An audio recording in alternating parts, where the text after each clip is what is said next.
L'Aftergame s'associe à Massilia 5, futsal au 93 boulevard de la Val-Barrel, qui a reçu notamment sur ses terrains Dimitri Payet et Steve Mandanda.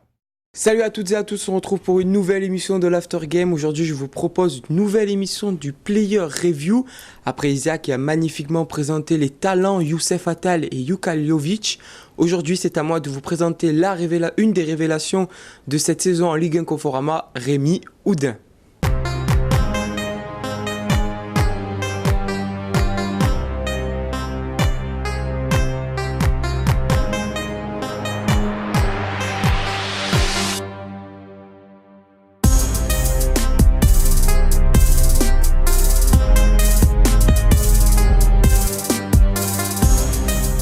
Cette saison, Rémi Oudin a été le meilleur joueur de son équipe en termes de statistiques selon le site Transfermarkt.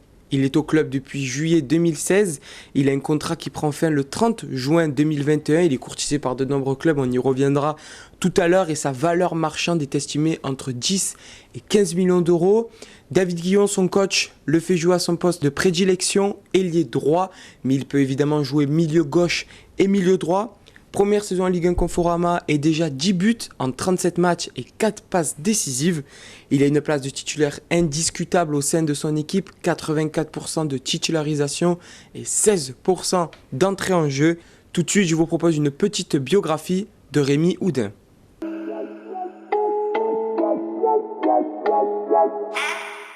Il commence le foot à 10 ans au club de Sarreguemines en Moselle.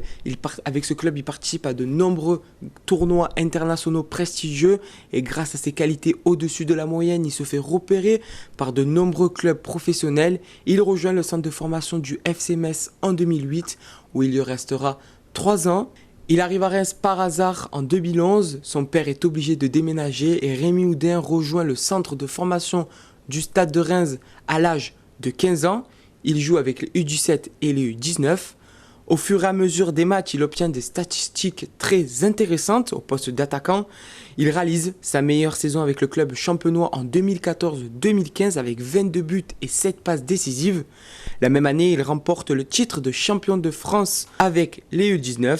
Il est la pièce maîtresse de cette victoire en étant décisif en finale et en demi-finale face à Lille et face à Nantes en inscrivant un but dans chaque rencontre. Il est accompagné de Jordan Sibatu, un ancien coéquipier à lui au Stade de Reims qui joue actuellement au Stade Rennais. L'année suivante, il joue toute la saison avec la réserve du Stade de Reims en CFA2. Il réalise une très bonne année en inscrivant 19 buts en 24 matchs. Il signe dans la foulée son premier contrat professionnel en 2016 pour une durée de 3 ans. Il dispute ses premières minutes en professionnel en août 2016 contre Valenciennes et marque son premier but en match amical et non des moindres face au Real Madrid au Santiago Bernabéu pour un match anniversaire de la finale de la Ligue des Champions entre le Stade de Reims et le Real Madrid dans les années 50. Sa première titularisation est contre le Red Star le 22 août en Ligue 2. Il inscrit son premier but professionnel 3 mois plus tard face au Chamois Niortais. Pour sa première saison dans le monde professionnel, il dispute 24 matchs et inscrit 4 buts. Il se révèle la saison suivante en inscrivant 7 buts et 7 passes décisives en même nombre de matchs. Il est la pièce maîtresse de la remontée du Stade de Reims dans l'élite française et du titre de champion de Ligue 2. Maintenant, après avoir parlé de l'actualité et de la biographie de Rémi Oudin, je vous propose les quelques transferts possibles pour ce joueur.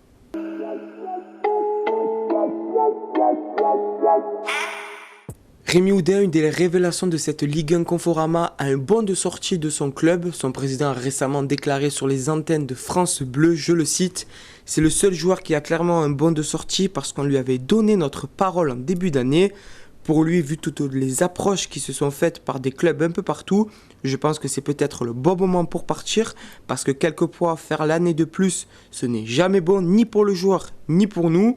Donc on va voir, on ne va pas le brader, il partira s'il y a un projet qui lui convient et si évidemment le Stade de Reims s'y retrouve. Du côté du clan Rémi Oudin, la préférence est de rester en France mais que toute proposition à l'étranger serait étudiée attentivement.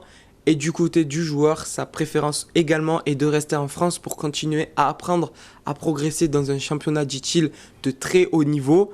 Mais il aurait 2 championnats à l'étranger de préférence, la Bundesliga et la Liga.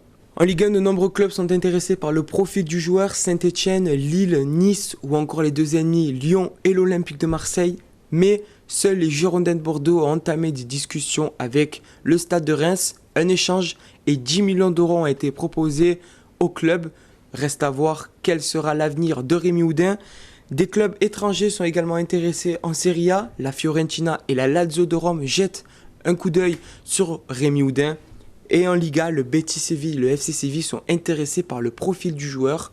Rien n'a encore bougé concrètement. Le problème est le prix fixé par le Stade de Reims. Comme je l'ai dit tout à l'heure, une estimation entre 10 et 15 millions d'euros. Nous allons voir dans les prochains jours l'avenir de Rémi Oudin, s'il se fait encore au Stade de Reims ou si un recrutement est possible.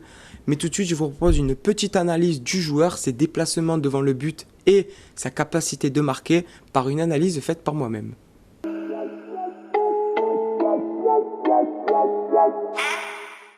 Commençons avec ses déplacements derrière les défenses. Ici, face à Rennes, derrière son adversaire direct, il le dépose avec sa pointe de vitesse, contrôle de poitrine parfaite, une frappe qui laisse aucune chance. Ses qualités de déplacement qui cassent la ligne de défense lui permettent d'avoir un temps d'avance pour ajuster le gardien parfaitement. En bas à droite de l'écran, ici face à Toulouse, il se fait oublier par son défenseur. Au bon moment, il déclenche son appel qui lui permet de passer devant son défenseur. Il casse la ligne de défense et conclut avec un plat du pied droit.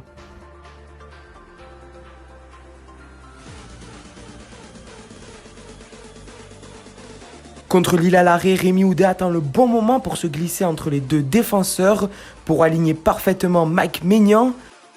Sa rapidité lui permet de surprendre ses adversaires directs. 4 mètres de retard qu'il comble exactement en 1 seconde 72, impressionnant.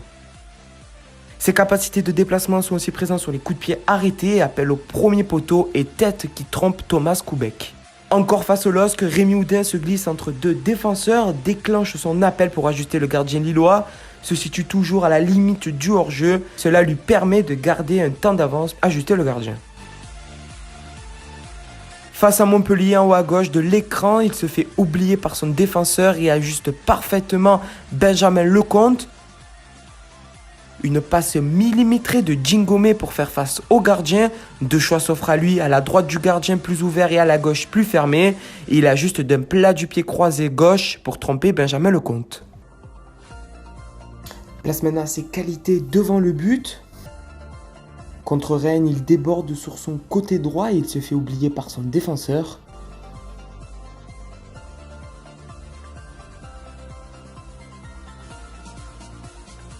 Il conclut l'action avec une frappe enroulée du gauche pour tromper le gardien. Face à Montpellier, il est laissé seul par son adversaire en bas à gauche de l'écran. Un écart conséquent entre les deux est voyant tout au long de l'action, ce qui lui permet de finir tranquillement.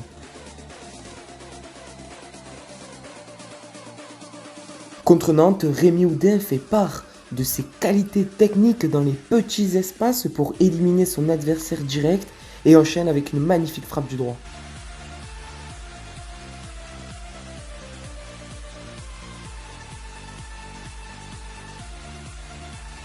Sur cette action, Rémi Oudin profite d'un 3 contre 2 pour aligner le gardien rennais Thomas Koubek. Il a l'initiative de cette contre-attaque et poursuit son action pour conclure tranquillement. Vous avez pu voir les qualités exceptionnelles qu'avait ce joueur Rémi Oudin, une révélation de cette Ligue 1 Conforama. Pour moi, c'est terminé. Je vous remercie de nous avoir suivis sur l'Aftergame. N'oubliez pas de liker, de commenter si cela vous a plu et de partager. On se retrouve pour de nouvelles vidéos. Merci à tous et à la prochaine. Ciao.